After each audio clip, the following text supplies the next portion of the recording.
कहते हैं कि पानी अपनी जगह बनाता है। जब नदियां, नाले और बांध उफान पर होते हैं तो वो ये नहीं देखते कि फसल है, जमीन है, छत है या मकान है। इस समय मैं घग्गर के किनारे खड़ा हूं। जो ये घग्गर का पुल पंचकूला, मोहाली, जीरकपुर के कुछ एरिया को जोड़ता है और आगे हरियाणा में भी जाता है, क्योंकि घग्गर का जो पानी है वो भी आगे इस तरह हरियाणा होता हुआ पंजाब में भी कुछ जगह पर जाता है। अब आप सोचिए कि मैं इस समय इस कॉर्नर पे मौजूद हूं यहां पर, और इस बहाव जो उफान पर था आज हालांकि पुल के नीचे से है, लेकिन इसका जो रौद्र रूप का असर क्या हुआ वो आपको दिखाते हैं।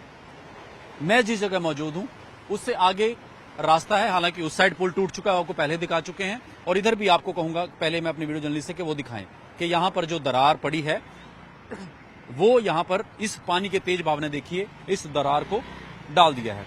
अब बात करते हैं कि इसका असर।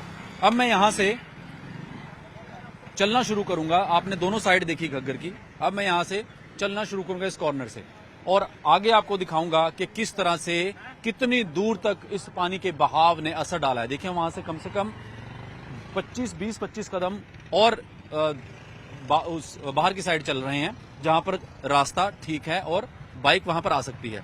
तो अब आप देखिए कि कितना तेज बहाव था इसका। मेरे आप लेफ्ट साइड देखेंगे क्योंकि यहां पर झुग्गी झोपड़ियां इसके बिल्कुल किनारे हैं। अब आप देखिए कि पानी का बहाव का मंजर देखिए कि जो आसपास का थोड़ा सा जंगली एरिया है या घास फूस है बड़े, आप घग्गर को भी देख रहे हैं, और घग्गर के जो लेफ्ट साइड में जैसे जैसे कैमरा घूम रहा है यहां पर ये देखिए तस्वीरें, ये मंजर जो है इस बहाव ने किस तरह से असर डाला है जिंदगी पर, इन झुग्गी झोपड़ियों के लाइफ पर।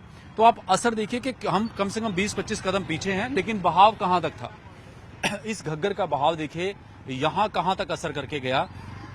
आप ये जो सारा पानी, पत्थर और ये तमाम देख रहे हैं, देखिए कुछ हिस्सा यहाँ पे भी नजर आपको आया होगा, और वो देखिए आगे आपको झुग्गी झोपड़ा भी दिखाएंगे कि कम से कम मैं यहाँ से 30 कदम आ चुका हूँ किनारे से, जहां पर घग्गर बह रही है पुल के नीचे से। लेकिन उससे आगे भी देखिए बहाव कितना था, कितना रौद्र रूप था। तो आप देखिए कि तस्वीरें, असर देखिए कि पत्थर अब आपको साफ सफेद जो नजर आ रहे हैं ये बहाव में बहकर, और जो दरारें पड़ी हैं या किनारे खोखले हुए हैं पानी के बहाव से वो आपको नजर आ रहे होंगे। और अब सामने देखिए झुग्गी झोपड़ियां, कम से कम यहाँ पर 50 से 100 के करीब झुग्गी झोपड़ियां होंगी, और इसका कुछ हिस्सा आप देखिए उनकी ढह गई हैं।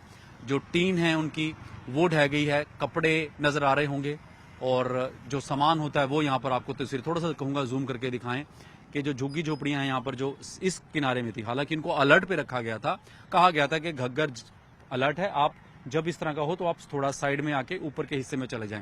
लेकिन बहाव की मैं बात यहाँ पर दिखाना चाह रहा हूँ, मैं उस पानी के रौद्र रूप की बात यहाँ पर दिखाना चाह रहा हूँ, उस मंजर को दिखाना चाह रहा हूँ कि कितना तेज पानी अपना जब रास्ता बनाता है तो वो ये चीजें नहीं देखता, उसको सिर्फ अपना रास्ता, अपना जो वेग है, जो तेजी है वो देखनी होती है, और उसका असर इंसानी जीवन पे आम जन को भुगतना पड़ता है। तो ये देखिए तस्वीरें कि मैं कॉर्नर से 30 कदम से आगे भी आ चुका हूँ, और यहां तक बहाव इस घग्गर ने दिखाया। आज थोड़ी शांत नजर आ रही है घग्गर, लेकिन पानी का बहाव जो कल पुल क्रॉस कर गया था दोनों हिस्से तोड़ गया, और इस मंजर को भी बयान कर गया जहां पर आम लोगों को अब आना जाना तो मुश्किल हो ही गया है। साथ में देखिए इस तरह की जो मुश्किलात का सामना इन गरीब लोगों को करना पड़ रहा है, उसका भी कहीं ना कहीं साफ असर इनकी जिंदगी पर पड़ रहा है।